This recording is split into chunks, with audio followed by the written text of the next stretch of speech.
మీ అబ్బాయి ఏం చెప్తున్నాడు అంటే తాగి పడుకుంటాడు అయ్యా.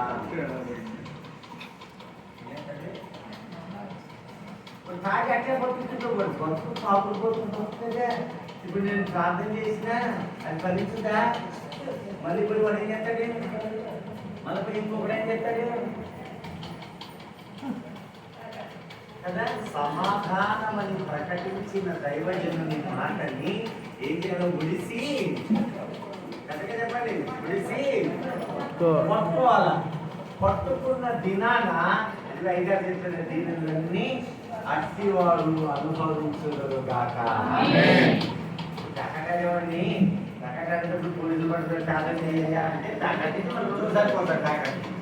దాకంటే మానేశాడయ్యా, మందిరానికి వచ్చాడయ్యా అన్నాడు బాగోదు. ఏమా కదా?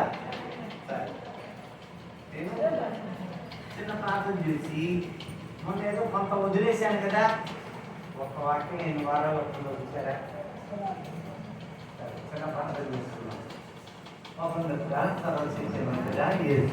నీ పదాలు తీసుకొచ్చారు అల్పుని అయోగ్యుని ఆయన ఎదుగుని దాచిన గొప్ప అవకాశాన్ని బట్టి స్తోత్రాలు తెలియజేస్తున్నాను. అదే ఇక్కడి నుంచి మళ్ళీ అటువైపుకి ఇక్కడ వెళ్తున్నది కూడా ఆ ప్రయాణంలోనూ నాయన నీ పాత్రగా వాడుకోండి. నాయన నీలో మహిమ పొందాలి. వినగలిగిన చెవులు, గ్రహించగలిగిన మనస్సును మీకు ఇచ్చి ఉన్నారని ఎరిగి నేను స్తుతిస్తూ ఈ ప్రార్థన మా ప్రభు యేసు క్రీస్తు నామములో కృతజ్ఞతలతో సమర్పిస్తున్నాను తండ్రి. ఆమేన్. ఆమేన్. సంతోషంగా దేవునికి స్తోత్రం. మనము 2 సార్లు ఒకసారి వచ్చినట్టున్నారు కదా. ఆ వచ్చినప్పుడు ఏ వాక్యం చెప్పా? కలువరి సిలువలో యేసు క్రీస్తు పలికిన 7 మాటలలో మొదటి మాట, తండ్రి వీరిని క్షమించు అనగానే వెంటనే మనం అనుకొని ఏమంటారు? స్వార్థ అటువైపుది ఏమంటారు? నేను మళ్ళా చెప్తున్నా, నేను స్వార్థ దేవుడు అనుకుంటుంది. ఆ మాటలో ఉన్న నిగూఢమైన దేవుని మర్మం, ఒకవైపు లోతైన సత్యాలు ఒకవైపు ఉంటాయి, మరి ఒకవైపు స్వార్థ భాగాలు ఉంటాయి, కమ్మని మాటలు ఉంటాయి. తండ్రి వీరేం చేస్తున్నారో తెలియదు వీరికి అన్నప్పుడు వెంటనే మనం అందుకుంటాం, చిత్త పాపులను క్షమించాడు, సిలువ వేసిన వాళ్ళని క్షమించాడు, కొట్టిన వాళ్ళని ఉమ్మేసిన వాళ్ళని క్షమించాడు. కాదు, పొరపాటునైనా వాళ్ళెవ్వరిని క్షమించమని ఇన్నాళ్ళు నువ్వు అనుకుని ఉంటే ఇక మార్చు. క్షమించాక వస్త్రాలు పంచుకునేవాళ్ళు. ఎవరిని? ఈ సైన్యము సిలువ వేసేశారు.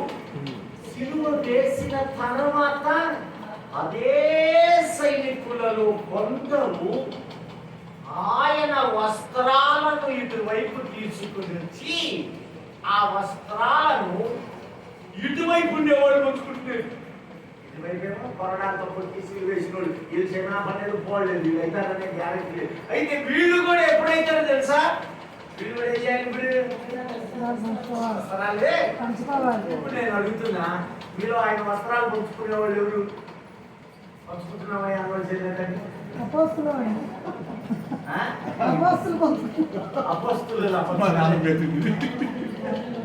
బాగా ఆలోచన చెప్పండి. సరే, ఈ మాట మీలో పరిశుద్ధులు చెప్పండి.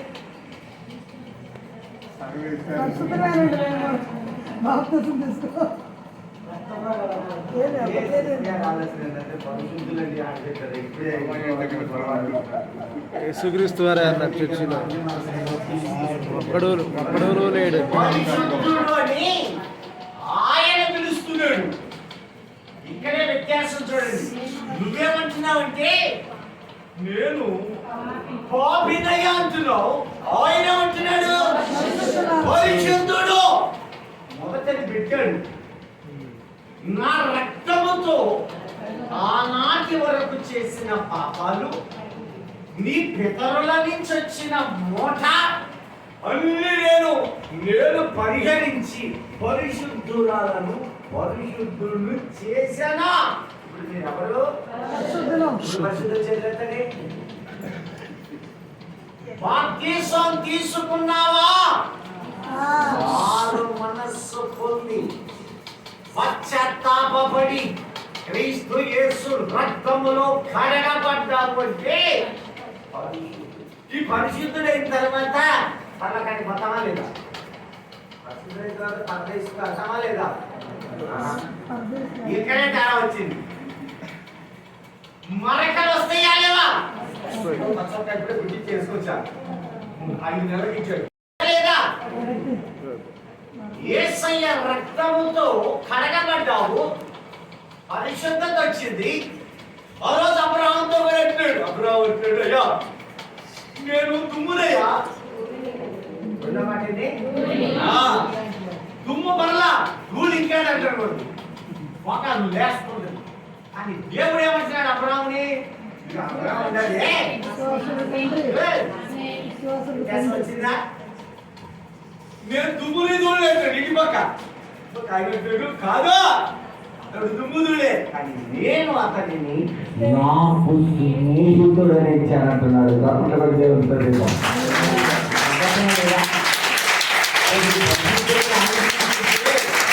మరి మరకలు పడతానే రోజు పాపాలు ఆవేశాలు అన్ని వస్తాయిగా. మరి మరకలు ఎట్టంటే ప్రతి దినము అడుక్కోవాలి. మామూలు గురికంటే గుడ్డకంటే సబ్బు తీసుకొని 2 సబ్బు బాగా చెప్పాడు. ఏ సబ్బు?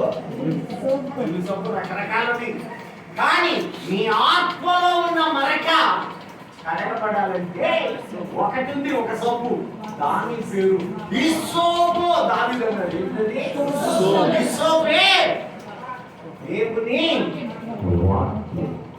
నిరంతరము నీవు కడగబడుతుంటే, నీ కుటుంబము కడగబడుతూ ఉంటే నీవు పరిపూర్ణుడు అవుతావు. మొదటేమయ్యావు? ఇప్పుడు పరిశుద్ధుడు ఏమవ్వాలట? పరిపూర్ణుడు అవ్వాలా? అది దేవుని ఉద్దేశం. పరిశుద్ధుడు అయిపోయానికి నేను పోతాను అంటే మరి ఆ తర్వాత వచ్చిన మరకల సంగతి ఏంటి? ఇన్నుండే కుప్పలు తప్పలుగా నీలో ఆవేశం, కోపం, క్రోధం, బాధ, వ్యసనం ఇవన్నీ అట్టే ఉండిపోయింది. నీ కొడుకు రోజు పోతుంది. జీవితంలో విశాలమైందో ఈ రోగం అనేది, ఈ జబ్బు కూడా పాపపు జబ్బు రోజు ఒకటి. క్షమించు. ఎవరిని క్షమించేది? లోకాన్ని. అక్కడే పప్పులో కాలేస్తుంటాడు. ఇందులో పప్పు ఉందా? ఒకడు వచ్చి శాస్త్రులు పరిచయలు వచ్చి, అయ్యో ఎంతకాలం క్షమించాలా అనగానే ఎంతకాలం అన్నాడు? 2 సార్లు అంటే 70 ఏళ్ళు. లోకాన్ని క్షమించాలా కాదా? చెప్పండి గట్టి ఆలోచన చేశారు. ఎవరిని? సహోదరులండి. ఎవరిని క్షమించాలా? మీరు ఎవరు క్షమిస్తున్నారు? మీరు ఎవరిని క్షమిస్తున్నారు? నీ సహోదరుడు నీ ఎడల పాపము చేస్తే వాడిని క్షమించబోలేదు. మీరేం చేస్తారు తెలుసా? నీ సహోదరుడు పక్కన పెట్టి ఏం చేసినా వాడిని మాట్లాడుకుంటుంటారు అనేకులు. మీరు కాదు, మీరు ఆడున్నాడే వాడి దూత, వాడిని క్షమిస్తారు. వాడు వచ్చి మన సక్కం చేసి పాప పనులన్నీ పెట్టాడు. సో లోక స్నేహము దేవునికి లోకాన్ని క్షమించాడా లేదా? యేసయ్య లోకాన్ని క్షమించాడా లేదా? క్షమించాడని చేతులతోనే పొరపాటునైనా యేసయ్య లోకాన్ని క్షమించాలా? యారు రైతుల్లో అదేమంటే అబ్బాయి పట్టుకుని వ్యవహారం 3:16 ఉంది కదా అంటాడు. దేవుడు లోకములో అంటే మన కాదు వాడు. ఆ కింద మాట ఏమనుంది? ద్వితీయ కుమారుని పంపెను, ఆ కుమారుని కలిగిన వాడు ప్రేమించాడు, చేతులు తప్పాడు. ఈ కుమారుడు పట్టాడు. నేను కుమారుని దగ్గర పోను. అప్పుడు వస్తుంది ఎలక్షన్ మూమెంట్ కిదా మన వస్తారు ప్రాంతాలు వస్తాయా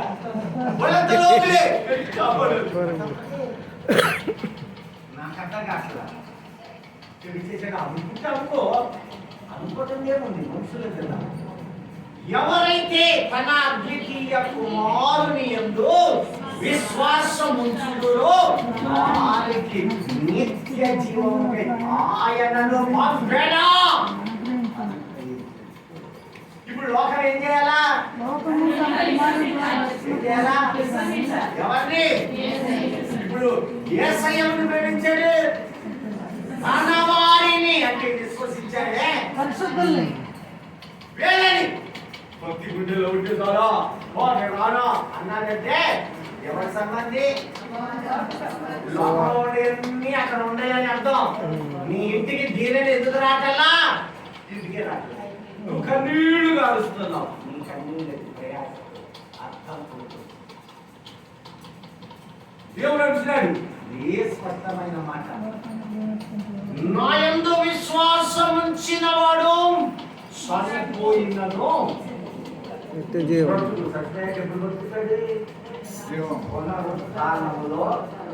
ఇచ్చాడు అంటే మోసే జీవితాన్ని అక్కడ చూపుతూ ఉన్నాడు. ఇంకా బ్రతికిన యందు విశ్వాసం ఉంచితే వాడెన్నటికీ అదేమని సంతోషించబెట్టేటప్పుడు ఒకటే ఏలియా పట్టుకున్నాయలే ప్రతి పదములో నిగూఢమైన సత్యాలు వింటాడు. ఇప్పుడు ఏం జరిగిందంటే అక్కడ కలువరి శిలువ దగ్గర, ఆ శిలువ దగ్గర 2 రకాల జనం ఉన్నారు. ఒకవైపు నిందించి దూషించి అవమానించి శిలువ వేసిన వాళ్ళు ఒకవైపు అయితే, అందులోపల నుంచి అందరు యువతలకు వచ్చారట. వారు ఏం చేశారు? ఆయన వస్త్రములను పంచుకొనుచున్నారు. ఇదిగో మీరు ఎరుగకనే చేశారు, కానీ చాలా మంచి పని చేస్తున్నారు. కారణం ఆ వస్త్రములు పంచుకొనకపోతే వారికి లోకములో విముక్తి రక్షణ పంచుకునే ఏరాల్సిందే. నువ్వు మార్గం పెట్టా, నేను తెచ్చిపోతాను. కానీ మా ఇంట్లో ఒక దినము రాకడలు వారు విడువబడతారు. నేను క్రీస్తు రక్త సంబంధికులు మనం పడిపోబడ్డప్పుడు భయంకరమైన వేదనలకు వాళ్ళను నీవు విడిచిపెడుతున్నావు. తిరిగి చూసే స్వభావమా లోతు ముందుకు వెళుతున్నాడు. వెను తిరిగి చూసా. ఆమె వెంటనే ఏసిలైంది. ఏస్తమ్మా ఏసిలా ఉప్పుసిలా ఇలా అంటే సంఘం అని అర్థం. చూడండి ఎంతమంది ఇన్ని సంఘాలలో విశ్వాసు ఒక్కరు మిగతా వాళ్ళు పట్టుకోడు. చెప్పి అన్నాను. కానీ వాక్యం అంటుంది, ఇటువైపున ఉన్న ఈ నేరస్తులను చేసిన వీళ్ళు సైన్యమట. వాళ్ళు ఏం చేస్తున్నారయ్యా? అబ్బాయి ఏం చేస్తున్నారు? అది ఇప్పుడు ఎవరిని క్షమించమన్నాడు?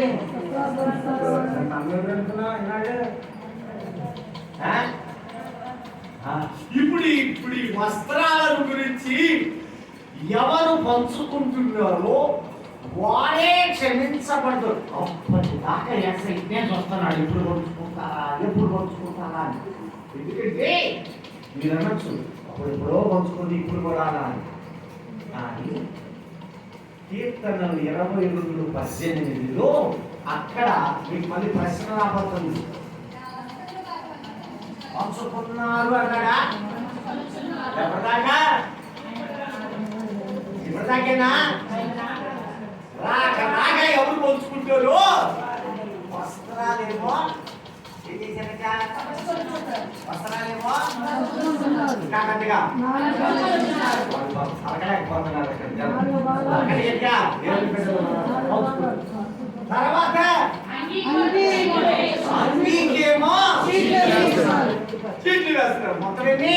5. మొత్తం ఎన్ని? 5. ఈ మాట ఎక్కడుంది? యోహాను 19:23-24 ఉంది. ఆ. ఒక్కొక్క సైనికుడికి ఆ. ఒక్కొక్క భాగము వచ్చినట్లు వస్త్రాలేమో ఒక్కొక్క భాగము వచ్చున్నట్లు వాటిని 4 భాగములు చేసేది. ఎన్ని చేశారంట చెప్పాలి.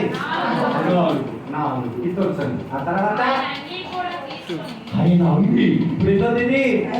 మొత్తం కలిపేది కదా. ఇప్పుడు ఈ 5 ఏమేంటి అనుకున్నాం? అపోస్తలు, ప్రవక్తలు, వ్యవహారం రాలేదు కాబట్టి 5 గాయాలని ఇంకొక ఆయన ఉన్నాడు, పంచభూతాలని. ఊరే పంచభూతాలు ఒప్పుకుంటే పతనమే కదా. నన్ను పంచ చేయాలి. కాపరులు, ప్రవక్తలు, నేను వాళ్ళందరి గురించి కాదు, పక్కన గురించి కాదు. ఈ 5 ఏంటో తెలుసా? Five fold ministry.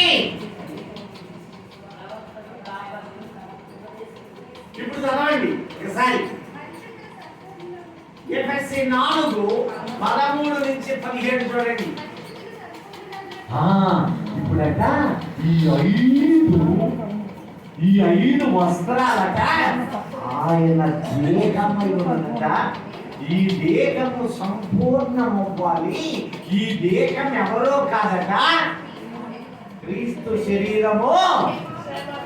ఇప్పుడు నువ్వెవరు? నేనెవరు? నువ్వెవరు తల్లి? యేసయ్యా శరీరము.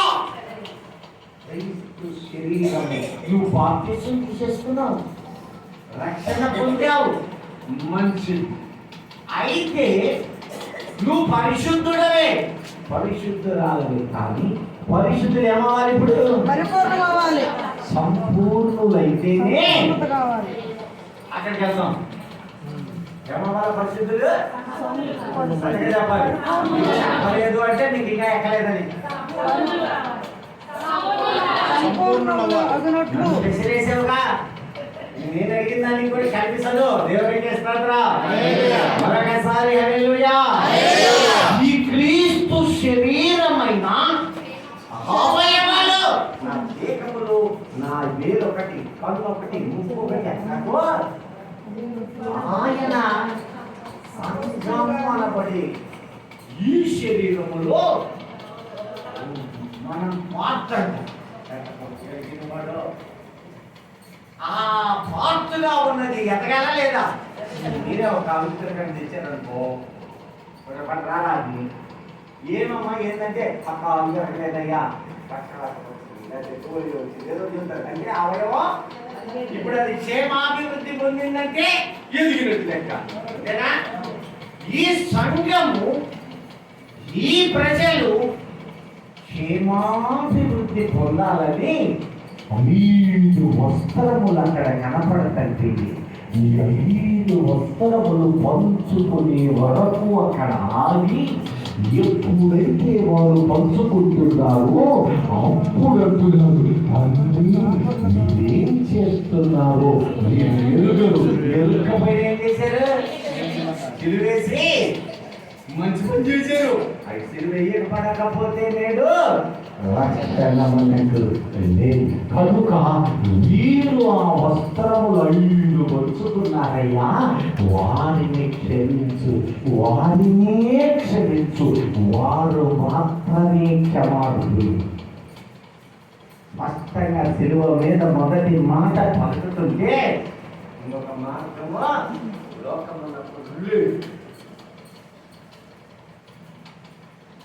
ఇప్పుడు ఆ వస్త్రములే సంఘ క్షేమాభివృద్ధి అనబడే శరీరమని నీవు బాప్తిసం తీసుకున్నంత మాత్రానే నీవు మరకలు పోవని, నీ మరకలు మొత్తం పోవటానికి ఇప్పుడు సంఘంలో ఎన్ని పెట్టాడు?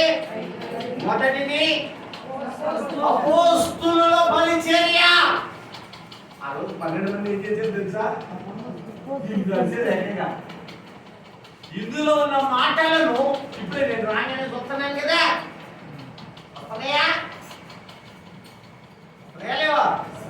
వాక్యము వారికి అందించిన మాటలు మన ద్వారా పరిశుద్ధాత్మ దేవుడు ఇస్తున్నాడు. ఒకటి. రెండోది కదా, ఇప్పుడు ప్రార్థన చేసి ఆపదున్నప్పుడు ఏదైనా దర్శనాలు చూపిస్తున్నాడా? గట్టి కాదు, మీలో దర్శనాలు వస్తున్నాయా? వస్తున్నాయి. అది ఎట్లా అయినా సపోర్ట్ ఇచ్చేస్తారు వస్తుందేనా ఖచ్చితంగా ప్రవక్తని ప్రవక్తి వీళ్ళిద్దరిని దీర్ఘదర్శి అంటారు. ఏమంటారు? దీర్ఘదర్శి ముందుగా తెలిపి మన బిడ్డల క్షేమం అంతేకాదు ప్రవచన వాక్యం ప్రకటించువారు. ఆ తర్వాత ఎవాంజలిస్ట్ సువార్థికుడు. సువార్థికుడు దేవుడు అసలేనా కాదు, ఎవరు మీరేనండి. మీరు కేవలం సువార్థికుడే. ఇంకొకరు కాపరి కాపరి. రసన కుమార్ గారు. కొట్టుకుని పోయి రకరకాల జనం ఈ రోజు కనపడ్డోడు రేపు ఉండరు. రకరకాల మిగతాలు అందరినీ ఏక మనస్కులు చేసి అయ్యా నువ్వు నాకు ఇచ్చావే. ఆ రోజు పౌరుతో ఏమన్నా తెలుసా, అక్కడ రికార్డింగ్ పట్టాలంలో ఒక్కరు కూడా నమ్మరు, విశ్వాసంతో లేదు. కానీ దేవుడు ఏమన్నా తెలుసా, ఆత్మ ద్వారా నాకు ఇక్కడ విశేషమైన జనము ఎవరు అని ఏమన్నాడు, ఉన్నారు. నువ్వు మౌనం కొనదు మాట్లాడుతున్నాడు అంటే అర్థమైంది, నువ్వు మాట్లాడితే నేను పిలుచుకుంటాను. నువ్వు మాట్లాడు, నువ్వు మాట్లాడితే వాళ్ళే వస్తారు. నువ్వు మాట్లాడేది వస్తుంది. అది దేవుని చిత్తం. అక్కడ కాపరి పెట్టు. ఆ తర్వాత ఉపదేశి. ఉపదేశి అంటే ఎముక. ఎముకైతే శక్తి ఉంటుంది కదా, అంటే ఏంటంటాం, హెచ్చరికలు ఖండించువాడు, బుద్ధి చెప్పువాడు. వీళ్ళందరినీ ఏమంటున్నాడు, ఉపదేశకులా. 5 రకాల నా శరీరం అనబడే వస్త్రము. మీరంతా ఎవరు ఇప్పుడు, క్రీస్తు వస్త్రము. వస్త్రం అంటే మీరు వృద్ధి పొందాలా. పరిశుద్ధులు అయిపోయారు. పరిశుద్ధులు ఏం కావాలా, పరిశుద్ధులు ఏం కావాలా. అప్పుడు సంపూర్ణులు అవ్వాలి అంటే ఏం చేయాలి, ఇప్పుడు ఆయన వస్త్రాలు. ఇది ఇక్కడే కాదు, నిర్గమకాండము 28:4 వచనము, అలాగే 17 నుంచి 20-21 వచనాల్లో కూడా అన్నాడు కనపడు. మొట్టమొదటిసారి అదన్నా పేజీ పెట్టుకొని ఇప్పుడు ప్రశ్నకి సమాధానం చెప్పండి. ఈ వస్త్రాలు ఉన్నాయి, మొట్టమొదటి ఎవరు ధరించారు, ఆదాము హవ్వలేనా? అవమానాలే కదండి. బాగా ఆలోచన చేయండి. క్రీస్తుని పోలిన వ్యక్తి ఒక కథ ఉన్నాడు, యేసు. యోసేపు. యేసు. ముందు చెప్పా, విచిత్రమైన వస్త్రము. అండి. ఇంకటి విచిత్రము అందకున్నట్టు లేదు, కుట్లు లేకుండా. ఏకంగా కుట్టు లేకుండా ఉంది, చిరుగు లేదు, కట్టెల పని లేదు, నిలువుటంగిగా ఉంది. ఈ అంగీలన్నీ పెట్టి ఎందుకన్నాడు తెలుసా, ఈ యాకోబే ఒక్కొక్క కొడుక్కి గుర్తుగా పతనాలు ఏంటి, రాళ్ళు. దేవుడి దృష్టికి రాళ్ళు, మీ దృష్టిగా నల్ల కనపడుతున్నాయే, అవన్నీ రాత్రి నుంచి తీసి ఖనిజాలు, అవి దేవుడి దృష్టికి రాళ్ళు. ఎవరు రాయించి అలా వేసుకొని మనం బోరం కదా. ఇదేమైనా ఆ రత్నాలు ఉన్నాయే, 12 రకాల రంగులు. మన దేశం ఎన్ని పెట్టింది, 9 పెట్టి వాటిని కొనాలా. ఎన్ని రత్నాలు ఉంటాయి మొత్తం, 12. ఈ 12 రంగులు ఉంటాయి. ఇప్పుడు దూరమైన వాటి 12 ఒక్కొక్కటి నీలమా, పచ్చ, పసుపు పచ్చ, భూమిదికము, మరకటము, పుష్యరాగము, కెంపు, పద్మరాగము, సుగంధము, ఇలా సోన సోన్యము. 12 రత్నాలు. నేను అంటాను, పూర్తి చేసిన కాక అమ్మ, ఏ రత్నం? నా పేరు రత్నం అందాత్రం అన్నావు. తెలియగలరు. నువ్వు నేనే రత్నమో నాకు తెలుసు. నీకు తెలుసా? తెలుసుకోవాలి కదా. ఏమిరా? ఆయన నిన్ను పరిపూర్ణులు చేసేటప్పుడు ఆ అపోస్తుల పరిచర్యలో నీవు దేవుని సన్నిధిని, ఈ దేవాలయ సన్నిధిలో నీ పాత్రగా నీవు ఉపయోగించబడాలి. నీవు ఒక రతనమై ఉండాలి. నాకు తెలుసు నేనేంటో. మరి మీరు ఒక దినాన ఆ రతనమే నీవు పొందిన ఆ రతనము, నీవు కలిగిన రతనమునే యేసయ్య నీకు ధరించబోతున్నాడు. ఈ మాట నేనంటాడు, పౌలు అంటాడు, ఇక మీదట నాకు అన్నిటి కిరీటం ఏ రంగులో ఉంది? తెల్లగా ఉంటుంది. చెప్పండి. ఆకుపచ్చ. ధూమ్రవర్ణము. ఎందుకని? మన నీతి మురికి లేక ఆయన నీతి కలువరి సిలువ రక్తముతో శుద్ధి చేసింది. కాబట్టి సిలువ రక్తం ఏ రంగులో ఉంది? దోమనం అంటే ఏంటి? అంతేనా? ఎరుపా? ఎరుపే కదండి. దుమ్ము. ఎరుపు మానేది ఎరుపు. సరే, ఇప్పుడు మరి ఎవరు అడగను? ఏ కిరీటం ఏమైనా తెలుసుకుంటారు మరి? నిగూఢంగా చదివితే ప్రతి ఒక్కటి మనిషి ఆత్మ వెలుగులో అనుభవాలతో దేవునికి ఇస్తారా? 12 రత్నాలు, ఇటు 3 చతురస్రం, ఇటు 3, ఇటు 3, ఇటు 3, 4 ముళ్ళే. అక్కడ యోసేపు ధరించాడు. ఇప్పుడు యేసయ్య కూడా ధరించాడు. మనకి తెలపడానికి 12 వాళ్ళు ప్రధాన యాజకులు. ప్రధాన యాజకులేనా? యేసయ్య. అయితే దొంగలు రౌడీలు ఉండాలా? బాగా చెప్పాలి. ఆ ఈ సహోదరుని పెట్టి గట్టిగా చాపలు పెడదాం. దేవుడికి ఇస్తుందా? సంతోషంగా లేదా? ఎంతమంది పడిపోతేనే సంతోషమా? ముందు స్టెప్ చెప్పింది కనుక హల్లెలూయా. 12 రత్నాలు. ఈ మాట ఎక్కడ ఉంటుందో తెలుసా? ప్రకటన 21వ అధ్యాయము 16 నుంచి స్పష్టంగా రాయబడిన సత్యం. ఆ పట్టణ ప్రక్కకు ఉండిపోయింది. ఆ, దాని పొడుగు దాని వెడల్పు సమానం. అదిగో పొడుగు వెడల్పు సమానమా? అక్కడ అక్కడ కొలతలతో పట్టణం పొడవుగా ఆ. 750 కోసులైనవి. ఆ పోసులు కూడా చెప్పాడు. ఇప్పుడు మీకు అర్థం కావాలి వాటిలో. దాని పొడుగును, ఆ. ఎత్తును, ఆ. వెడల్పును సమముగా ఉంది. ఆ. మరియు అది ప్రాకారములు కొలవగా ఆ. అది మనుషుల కొలత చొప్పున ఆ. 140 ఆ రత్నాల దగ్గర నుంచి రండి. ఆ పట్టణపు ప్రాకారము, ఆ. పునాదులు ఆ. అమూల్యమైన నానా రత్నములతో అదిగో అలంకరింపబడెను. మూల్యమైన నానో రత్నాల. అలంకరింపబడెను. చూసారా? ఇక ఈ ఒక్కొక్క రత్నం ఇప్పుడు మొ- వదిలే. మొదటి పునాది సూర్యకాంతపు రాయి. పన్నెండు రత్నాలు ఇక్కడ తిరిగాక మళ్ళీ ఆ నిక్రమ కాండం 28 నుంచి మళ్ళీ ఆ రత్నాలు త్యాగం చేయాలి. ఓకే.